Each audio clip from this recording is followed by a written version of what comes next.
Here is, of all people, now Neil Cavuto is sort of off, sort of off the Trump train a little bit. Maybe he's on like Always, but here is Neil Cavuto, who apparently is a little shocked at the whole thing. I mean, God, can you imagine? The president seems to be a little bit crazy. That is shocking. A VA study showed that among a population of veterans in a hospital receiving this treatment, those with vulnerable conditions, respiratory conditions, heart ailments, they died. There are also a number of other studies out, including the Journal of the American Medical Association, which examined some 1,438 individuals in the New York area across 25 hospitals from the middle of March to the end of March. The study was a real chance to look at the benefits that the president insisted were hydroxychloroquine. They concluded that among residents hospitalized in metropolitan New York with COVID-19, the treatment or both compared with neither treatment, no statistical differences. A second study done by Joseph Jalaris and colleagues at the New York Presbyterian Hospital, Columbia University Irving Medical Center in northern Manhattan from March 7th to April 8th also showed there were no visible differences, that the risk of intubation or death was not significantly higher or lower among patients who received hydroxychloroquine versus those who did not. The VA study to which the president alluded wasn't a loaded political one. It was a test on patients there, and those who took it in a vulnerable population, including those with respiratory or other conditions, they died. I want to stress again, they died. If you are in a risky population here and you are taking this as a preventative treatment to ward off the virus, or in a worst case scenario, you are dealing with the virus, and you are in this vulnerable population, it will kill you. I cannot stress enough. This will kill you. So again, whatever benefits the president says this has, and certainly it has had for those suffering from malaria, dealing with lupus, this is a leap that should not be taken casually by those watching at home or assuming, well, the president of the United States says it's okay.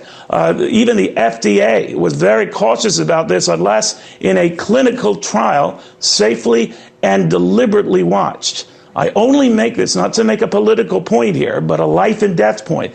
Be very, very careful. I want to pursue this.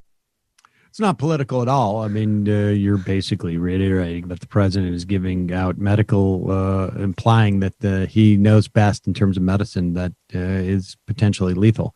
I mean, my understanding about that VA study is that it was done after the fact. So it's not like a clinical study. It's really more a study of what took place in there, and you haven't set it up in the way that you would if you really wanted to test the efficacy of the drug.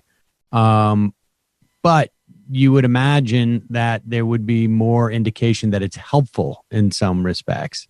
Just in looking back, retrospectively at the data.